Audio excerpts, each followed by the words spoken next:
യോഹന്നാന്റെ സുവിശേഷം 21 അധ്യായം ആദ്യത്തെ 6 വാക്യങ്ങൾ.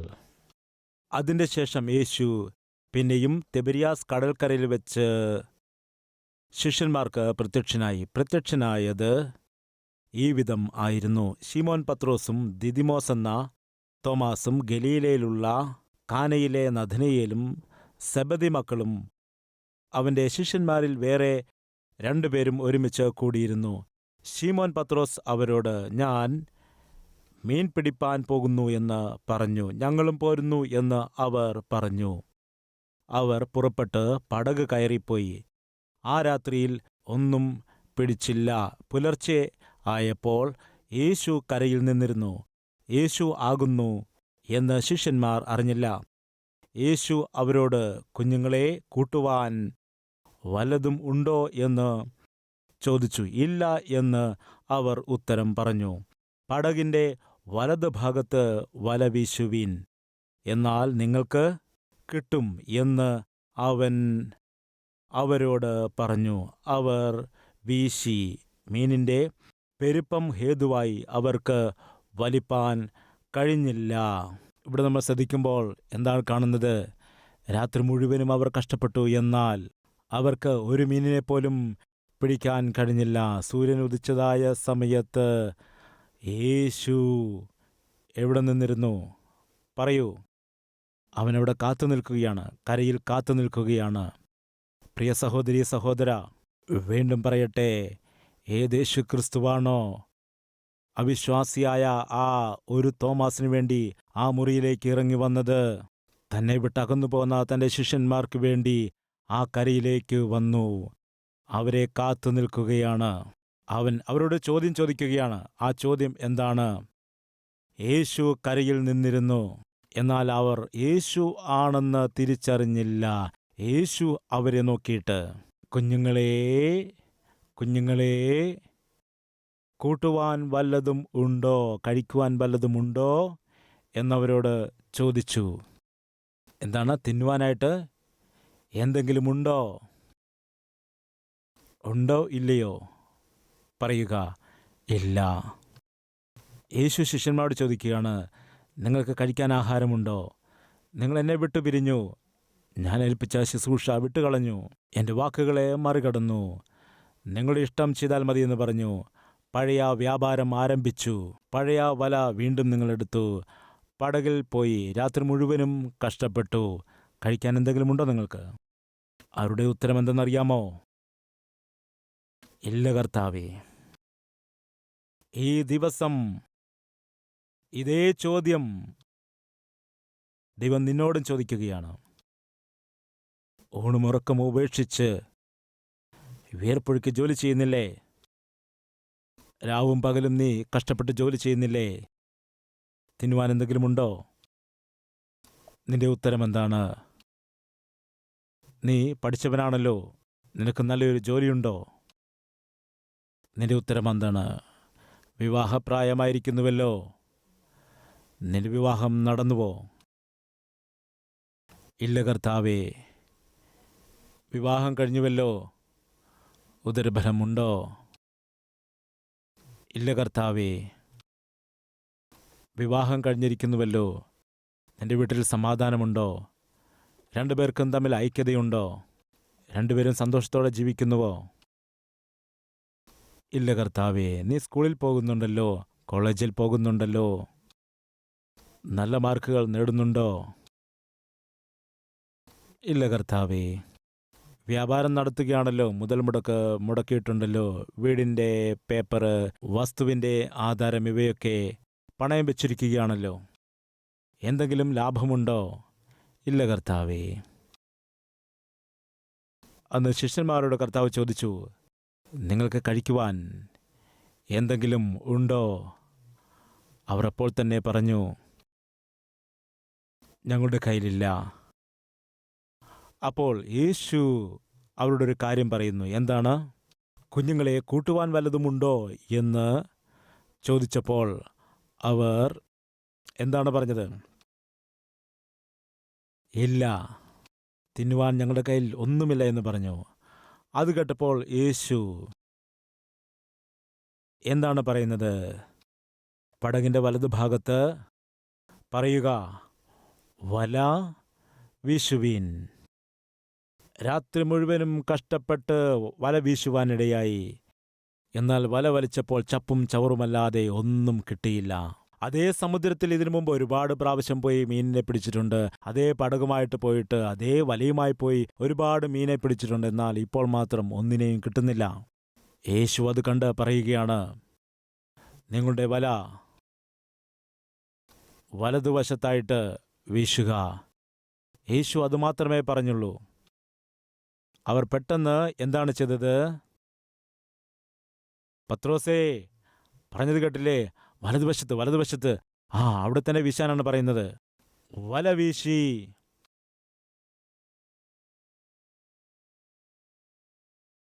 വലിക്കാൻ കഴിയുന്നില്ല. എന്താണ് ചേട്ടാ, പത്രോസ് ചേട്ടാ, വലിക്കൂ. എടാ യോഹന്നാനെ, നിൽക്ക്. ഈ വല വലിച്ചിട്ടും വരുന്നില്ല. യോഹന്നാനും വന്നിട്ട് വല വലിക്കുകയാണ്. തോമാസ് അവരെ അടിമുടി നോക്കിയിട്ട് പറഞ്ഞ്, നിങ്ങളുടെ അഭിനയമൊക്കെ നിർത്തിയിട്ട് പെട്ടെന്ന് വലിക്കുക. അല്ല തോമാസെ, വലിക്കാൻ കഴിയുന്നില്ല. ഞാൻ വരികയാണ്. തോമാസം വന്നു. അങ്ങനെ എല്ലാവരും ചേർന്ന് വല വലിക്കുമ്പോൾ ബൈബിളിൽ എന്തുണ്ട്? മീനിൻ്റെ പെരുപ്പം ഹേതുവായി അത് വലിപ്പാൻ അവർക്ക് കഴിഞ്ഞില്ല എന്നാണ് എഴുതിയിരിക്കുന്നത്. ഇതിൽ കൂടി ചില പ്രധാനപ്പെട്ടതായ വിഷയങ്ങൾ നിങ്ങളോട് പങ്കുവയ്ക്കാൻ ഞാൻ ആഗ്രഹിക്കുന്നു. പ്രിയ സഹോദര, സഹോദരി, അന്നവർക്ക് എന്താണ് വേണ്ടിയിരുന്നത്? മത്സ്യം വേണ്ടിയിരുന്നു. എന്നാൽ അവർക്ക് കിട്ടിയോ? കിട്ടിയില്ല. എന്നാൽ അവർ യേശുവിൻ്റെ വാക്കിനെ അനുസരിച്ചു. അപ്പോൾ അവർക്ക് വലിച്ചു കയറ്റുവാൻ കഴിയാത്ത രീതിയിൽ പെരുത്ത മീൻകൂട്ടത്തെ കിട്ടി. ഇപ്പോൾ അവരുടെ വല പോലും അവർക്ക് വലിച്ചു കയറ്റുവാൻ കഴിയാതെ പെരുത്ത മീൻകൂട്ടം ലഭിക്കാനുള്ള കാരണം എന്താണ്? ഉറക്കെ പറയുക. എന്താണ് പറയുക? യേശു. എല്ലാവരും പറയണം. യേശു പറഞ്ഞ വാക്ക് അവർ അനുസരിച്ചു. അപ്പോൾ അവരുടെ ജീവിതത്തിൽ വലിയ അത്ഭുതം നടന്നു.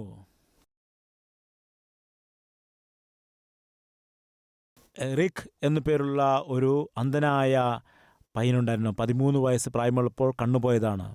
എന്നാൽ തൻ്റെ ആഗ്രഹം എന്താണെന്നാൽ എവറസ്റ്റ് കൊടുമുടി കയറണം. കാഴ്ചയുള്ളവർക്കേ കയറുവാനായിട്ട് കഴിയുന്നില്ല.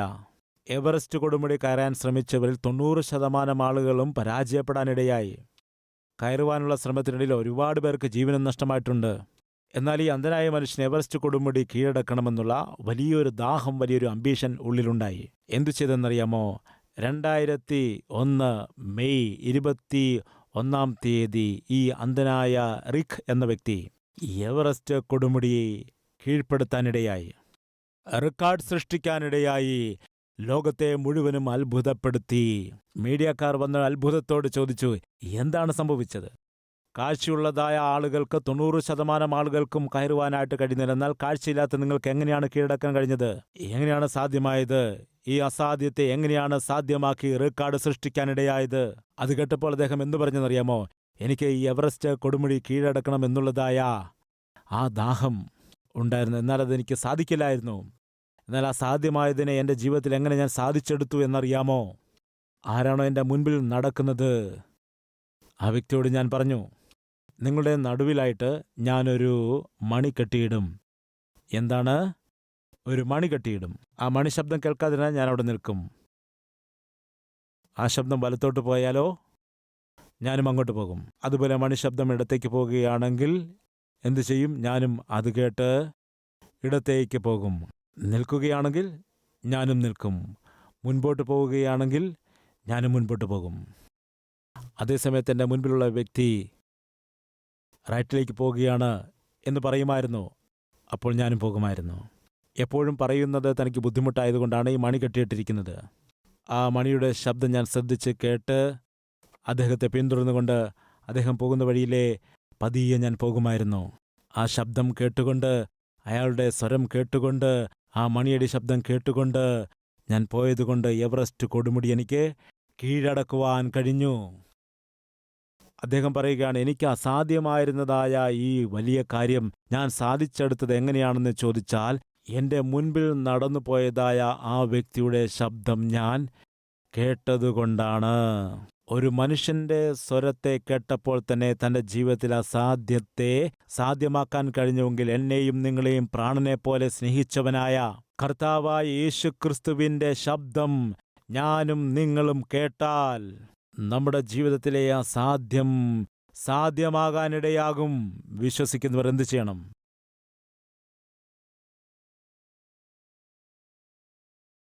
ശിഷ്യന്മാരെ നോക്കിയിട്ട് യേശു പറഞ്ഞു, രാത്രി മുഴുവനും നിങ്ങൾ അധ്വാനിച്ചില്ലേ? അത് കേട്ടപ്പോൾ കർത്താവിനെ അവർ മനസ്സിലാക്കിയില്ലായിരുന്നു. രാത്രി മുഴുവനും നിങ്ങൾ കഷ്ടപ്പെട്ടില്ലേ? തിന്നുവാനായിട്ട് നിങ്ങൾക്ക് ഒന്നും കിട്ടിയില്ലേ? ഒന്നും കിട്ടിയില്ല. പ്രിയ സഹോദര സഹോദരി, പ്രാർത്ഥനയോടെ ശ്രദ്ധയോടെ ഈ വചനം കേട്ടുകൊണ്ടിരിക്കുന്നതായ നിങ്ങളോടെല്ലാം കർത്താവ് പറയുന്ന കാര്യമെന്തെന്ന് നോക്കുക. രാത്രി മുഴുവനും അവർ അധ്വാനിച്ചിട്ടും ഒരു മീനിനെ പോലും അവർക്ക് കിട്ടിയില്ല. എന്നാൽ വാസ്തവം എന്തെന്നറിയാമോ? കർത്താവ് അവർക്ക് വേണ്ടിയിരിക്കുന്ന സമൃദ്ധിയായ മത്സ്യക്കൂട്ടത്തെ അവൻ്റെ അരികിൽ തന്നെ വെച്ചിരുന്നു. മനസ്സിലായോ? കർത്താവ് പറയുക, നിങ്ങൾ നിങ്ങളുടെ പടകിൽ കയറി അതാ 2-3 കിലോമീറ്റർ ദൂരെ പോകാം. അവിടെ നിന്നും ഒരു 2 കിലോമീറ്റർ ഇപ്പുറത്തേക്ക് വരണം, അവിടെ നിന്നും അങ്ങോട്ട്. അങ്ങനെയൊന്നും പറഞ്ഞില്ല. അവരുടെ ആവശ്യത്തിലധികമുള്ളതായ മത്സ്യത്തെ അവർ വിചാരിച്ചതിനും അപ്പുറമായി വളരെ അടുത്തു തന്നെ കർത്താവ് വെച്ചിരുന്നു, അവർക്ക് വേണ്ടി ഒരുക്കി വെച്ചിരുന്നു. ഈ ദിവസം കർത്താവ് ചോദിക്കുകയാണ്, തിന്നുവാൻ എന്തെങ്കിലുമുണ്ടോ? ഒന്നുമില്ല കർത്താവേ. ഉദരഫലത്തെ ലഭിച്ചുവോ? ഇല്ല കർത്താവേ. നിനക്കൊരു ജോലി കിട്ടിയിട്ടുണ്ടോ? ഇല്ല കർത്താവേ. ഇതിനു മുമ്പ് ചോദിച്ചല്ലോ, ഇന്ന് നിന്റെ ജീവിതത്തിൽ എന്താണോ ഇല്ലാത്തത് അതൊരു നിമിഷം കർത്താവിനോട് പറയാമോ? കർത്താവേ, എനിക്കില്ല ദൈവമേ. അപ്പോൾ കർത്താവ് പറയും, നിന്റെ അടുത്ത് തന്നെ ഞാനത് വച്ചിരിക്കുന്നു. തിന്നുവാനായി നിങ്ങൾക്ക് ഒന്നുമില്ല കർത്താവേ, ഒന്നുമില്ല എന്ന് നിങ്ങൾ പറയുന്നുവല്ലോ. എങ്കിൽ ഞാൻ പറയട്ടെ, ഏതാണോ നിങ്ങൾ ഇല്ല എന്ന് പറയുന്നത്, എന്തിനാണോ നിങ്ങൾ അന്വേഷിച്ചിട്ടും എന്താണോ നിങ്ങൾ കിട്ടാതിരുന്നത്, അത് നിങ്ങളുടെ അടുത്ത് തന്നെ വെച്ചിരിക്കുന്നു. നിങ്ങൾ ചെന്ന് കൈവശമാക്കിക്കൊള്ളുവീൻ. ആ ദിവസം കർത്താവ് ശിഷ്യന്മാരെ നോക്കിയിട്ട് ചോദിച്ചു, എന്തിനു വേണ്ടിയാണോ നിങ്ങൾ രാത്രി അധ്വാനിച്ചത്? അത് നിങ്ങളുടെ പടകിൻ്റെ വശത്ത് തന്നെയുണ്ട്, നിങ്ങൾ പിടിച്ചുകൊള്ളുവീൻ. അവൻ്റെ വാക്ക് കേട്ടു, വിശ്വസിച്ചു, അനുസരിച്ചു. 153 വലിയ മത്സ്യങ്ങൾ അവർക്ക് ലഭിച്ചു. പ്രിയ മാതാവേ, പിതാവേ, ദൈവം നിങ്ങൾക്ക് വേണ്ടി ഒരുക്കി വച്ചിരിക്കുന്നതായ അനുഗ്രഹം നിങ്ങൾ ചിന്തിക്കുന്നതിനേക്കാൾ വളരെ അടുത്താണുള്ളത്. നിങ്ങൾ വിചാരിക്കുന്നതിനേക്കാൾ വളരെ അടുത്തു തന്നെ, വളരെ സമീപത്തു തന്നെ നിങ്ങൾക്കുള്ളതായ വിടുതലും അനുഗ്രഹവും അവൻ വച്ചിട്ടുണ്ട്. അത് നീ വിശ്വസിച്ചാൽ എത്ര നല്ലതാണ്. അവസാനമായി ആ ദിവസം തന്റെ ശിഷ്യന്മാർ ഒരു സത്യം മനസ്സിലാക്കി. എന്താണെന്നറിയാമോ? ദൈവത്തെ വിട്ടുമാറിക്കൊണ്ട്, ദൈവമേൽപ്പിച്ചതായ ശുശ്രൂഷയെ വിട്ടുമാറിക്കൊണ്ട്, അവൻ്റെ വിളിയെ നിരസിച്ചുകൊണ്ട് ഞങ്ങളുടെ ജീവിതത്തിൽ എന്തു ചെയ്താലും അതൊന്നും ഞങ്ങൾക്ക് നേടിയെടുക്കുവാൻ കഴിയുകയില്ല. അതുകൊണ്ട് പ്രിയമുള്ളവരെ, കർത്താവിൻ്റെ വിളി അംഗീകരിക്കാതെ, അവൻ്റെ വചനത്തെ കേൾക്കാതെ, അവനെ ഉപേക്ഷിച്ചുകൊണ്ട് നീ എവിടെ ചെന്നാലും എന്തെല്ലാം ചെയ്താലും ഒന്നും നേടുവാനായിട്ട് നിനക്ക് കഴിയുകയില്ല. കുഞ്ഞുങ്ങളെ, തിന്നുവാൻ എന്തെങ്കിലുമുണ്ടോ? ഒന്നുമില്ല കർത്താവേ. ശരി, ഞാൻ പറയാം, വലതുവശത്ത് വല വീശുക. വലതുവശത്ത് വല വീശിയപ്പോൾ വല വലിക്കാൻ കഴിയുന്നില്ല. അവസാനം അവർ മീനിൻ്റെ പെരുപ്പം കൊണ്ട് വല വലിച്ചു കയറ്റാൻ കഴിയാതിരുന്ന സമയത്ത് ആരാണ് യേശുവിനെ തിരിച്ചറിഞ്ഞത്? യോഹന്നാൻ തിരിച്ചറിഞ്ഞു. എന്താണ് പത്രോസിനോട് പറഞ്ഞത്? പത്രോസ് ചേട്ടാ, എന്തെങ്കിലും മനസ്സിലായോ? എന്താണ് കാര്യം? ഇത്ര വലിയ മീൻകൂട്ടം അയാൾ പറഞ്ഞത് കേട്ട് നമ്മൾ അനുസരിച്ചപ്പോൾ കിട്ടിയെങ്കിൽ അത് ആരായിരിക്കും പറഞ്ഞതെന്ന് അറിയാമോ? കർത്താവായ യേശു ക്രിസ്തു പറഞ്ഞതുകൊണ്ടാണ്. അവിടെ നിൽക്കുന്നത് മറ്റാരുമല്ല, പിന്നെ ആരാണ്? കർത്താവായ യേശു ക്രിസ്തുവാണ്. അവർ കരയിലേക്ക് വന്നപ്പോൾ അവിടെ എന്തുണ്ടായിരുന്നെന്നറിയാമോ? ശേഷം ശിഷ്യന്മാർ കരയിൽ നിന്ന് ഏകദേശം 200 മുഴത്തിൽ അധികം ദൂരത്തല്ലായകിയാൽ മീൻ നിറഞ്ഞ വല ഇഴച്ചുകൊണ്ട് ചെറിയ പടകിൽ വന്നു. കരയ്ക്ക് എത്തിയപ്പോൾ അവർ തീക്കനലും അതിന്മേൽ മീൻ വച്ചിരിക്കുന്നതും അപ്പവും കണ്ടു. ആഹാരം കണ്ടു. എത്ര നല്ലവനാണ് എൻ്റെ കർത്താവായ യേശു ക്രിസ്തു! തൻ്റെ ശിഷ്യന്മാരോട് ഇൻഡയറക്റ്റായിട്ട് കർത്താവ് എന്താണ് പറയുന്നതെന്നറിയാമോ? ഞാൻ പറയുന്ന വാക്കുകൾ നിങ്ങൾ അനുസരിച്ചാൽ നിങ്ങൾക്ക് വേണമെങ്കിൽ ആഹാരവും തയ്യാറാക്കാനായി മനസ്സുള്ളവനാണ് ഞാൻ. നിങ്ങൾക്ക് ആഹാരം വേണമെന്ന് എനിക്കറിയാം. നിങ്ങളുടെ ആവശ്യം എന്താണെന്ന് എനിക്കറിയാം. പ്രിയ സഹോദര, സഹോദരി, ഈ ദിവസം ഏത് അത്ഭുതം നിങ്ങളുടെ ജീവിതത്തിൽ നടക്കണമെന്ന് പ്രതീക്ഷിച്ചാണോ നിങ്ങൾ കടന്നു വന്നിരിക്കുന്നത്? എൻ്റെ കർത്താവ് പറയുകയാണ്, നിങ്ങളുടെ ആവശ്യം എനിക്കറിയാം. എന്നെ ഉപേക്ഷിച്ചുകൊണ്ട് നിങ്ങൾ എവിടേക്കോ പോയിട്ട് നിങ്ങളുടെ ആവശ്യം നിറവേറ്റാനായി ശ്രമിക്കരുത്. എന്തുകൊണ്ടെന്നാൽ ഞാൻ അരുളി ചെയ്യാതെ നിങ്ങളുടെ ജീവിതത്തിൽ നിങ്ങൾക്കൊന്നും നേടിയെടുക്കുവാനായിട്ട് കഴിയില്ല. മാത്രമല്ല, അവർ വിശന്ന വയറുമായി കരയിലേക്ക് കയറി വന്നപ്പോൾ അവർക്കവിടെ എന്താണ് കാണാൻ കഴിഞ്ഞത്? തീക്കനലിൽ ചുട്ടെടുത്തതായ അപ്പവും മീനും ഫ്രഷായിട്ടിരിക്കുന്നു. ഫ്രഷായിട്ട് ചൂടുള്ളത് വറുത്തെടുത്തതായ മീനിരിക്കുന്നു. അപ്പവും കാണുവാനിടയായി. അവിടെ ആരാണ് തീക്കനൽ വെച്ചത്? കർത്താവായ യേശു ക്രിസ്തു. അവിടെ ഇരുന്ന് അത് ചുട്ടെടുത്തത് ആരാണെന്ന് പറയുക? യേശു ക്രിസ്തു.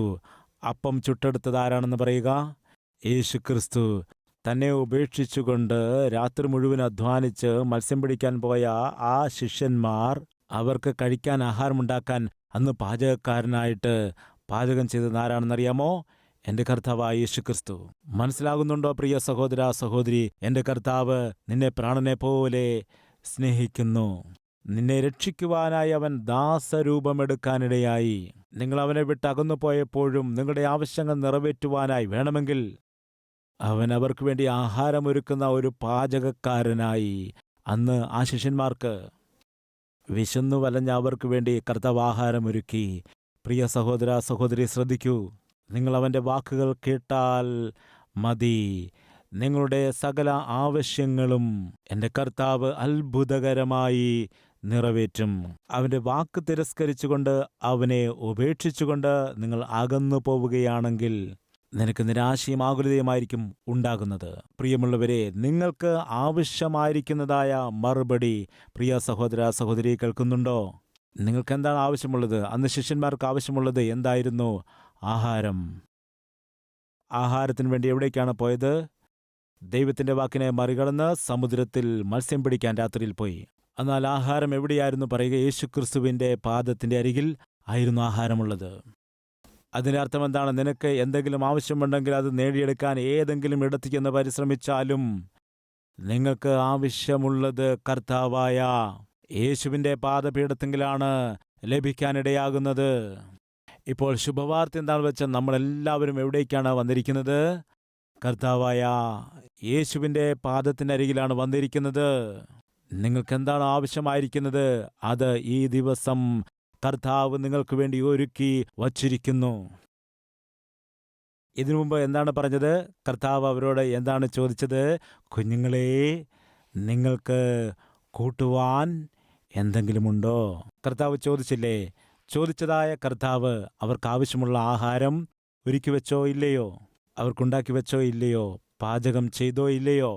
ശുഭവാർത്ത ഏതാണോ നിന്റെ ജീവിതത്തിൽ ആവശ്യമാണെന്നറിഞ്ഞുകൊണ്ട് നീ കർത്താവിൻ്റെ സന്നിധിയിൽ വന്ന ആഗ്രഹത്തോടെ പ്രാർത്ഥിച്ചു കൊണ്ടിരിക്കുന്നത്, അത് കർത്താവ് ഒരുക്കി വച്ചിരിക്കുന്നു.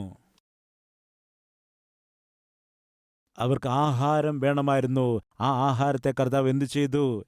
എന്താണ് ചെയ്തത്? ഉറക്കെ പറയുക. അവൻ ഒരുക്കി വെച്ചു. നീ ഏതു വിഷയത്തിനു വേണ്ടിയാണോ ഇപ്പോൾ പ്രാർത്ഥിച്ചു കൊണ്ടിരിക്കുന്നത്? വീണ്ടും പറയട്ടെ, രക്ഷയാണെങ്കിൽ രക്ഷ ഒരുക്കി വച്ചിരിക്കുന്നു. ജോലിയാണെങ്കിൽ ജോലി നിനക്കായി ഒരുക്കിയിരിക്കുന്നു. വ്യാപാരത്തിൽ സ്ഥിരമായ ലാഭമാണോ? ഒരുക്കി വച്ചിരിക്കുന്നു. കുടുംബത്തിലെ സമാധാനമാണോ? ഒരുക്കി വച്ചിരിക്കുന്നു. സന്തതിയാണോ? ഒരുക്കി വച്ചിരിക്കുന്നു. ഈ ദിവസം എന്താണോ കർത്താവേ എനിക്ക് ലഭിക്കണം എന്ന് ആഗ്രഹിച്ചുകൊണ്ട് നീ പ്രാർത്ഥിച്ചുകൊണ്ടിരിക്കുന്നത് ശ്രദ്ധിക്കുക. അത് നിനക്ക് വേണ്ടി കർത്താവ് ഇപ്പോൾ ഒരുക്കി വച്ചിരിക്കുന്നു. ഞാനും നിങ്ങളും അത് പ്രാപിച്ചെടുക്കുക മാത്രമാണ് ഈ വർഷത്തിൽ ഇനി ചെയ്യാനുള്ളത്. ഈ വർഷത്തിൽ നിങ്ങൾ ഇതുവരെ കണ്ടിട്ടില്ലാത്തതായ അത്ഭുതങ്ങൾ, ദൈവത്തിൻ്റെ മഹത്വവും കാണുവാൻ ഇടയാകും. വിശ്വസിക്കുന്നവർ എന്നോടൊപ്പം ചേർന്ന് പ്രാർത്ഥിക്കാമോ?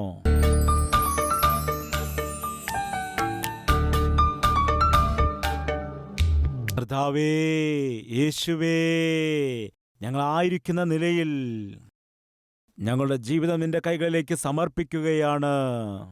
കർത്താവേ, ഞങ്ങളുടെ പാദം മുതൽ ശിരസ്സു വരെയും നിന്റെ സ്നേഹത്താൽ നിറയ്ക്കണമേ, നിന്റെ സത്യത്താൽ നിറയ്ക്കണമേ, നിന്റെ വചനത്താൽ നിറയ്ക്കണമേ, നിന്റെ ഹിതത്താൽ നിറയ്ക്കണമേ, നിന്റെ ആത്മശക്തിയാൽ നിറയ്ക്കണമേ. നശിച്ചുപോയിക്കൊണ്ടിരിക്കുന്ന ആത്മാക്കളെക്കുറിച്ചുള്ള ഭാരത്താൽ നിറയ്ക്കണമേ, കണ്ണുനീരോടുകൂടിയുള്ള പ്രാർത്ഥനയാൽ നിറയ്ക്കണമേ. യേശുവേ, ഈ ദിവസം മുതൽ നീ ആഗ്രഹിക്കുന്ന രീതിയിൽ ജീവിക്കുന്ന ജീവിതം ഞങ്ങൾക്ക് നൽകണമേ. കർത്താവേ, നിന്റെ മേൽ പൂർണ്ണമായി വിശ്വാസം നൽകണമേ, പൂർണ്ണമായ ആശ്രയം നൽകണമേ. അതാണ് ഞങ്ങളുടെ ജീവിതത്തിൽ നിന്റെ മഹത്വത്തെ കാണുവാൻ ഞങ്ങളെ സഹായിക്കുന്നത്. യേശുവേ, അവരെ അനുഗ്രഹിക്കണമേ, അനുഗ്രഹ വിഷയമാക്കി അവരെ മാറ്റിയെടുക്കണമേ എന്ന് യേശുക്രിസ്തുവിന്റെ നാമത്തിൽ അപേക്ഷിക്കുന്നു പിതാവേ. ആമേൻ.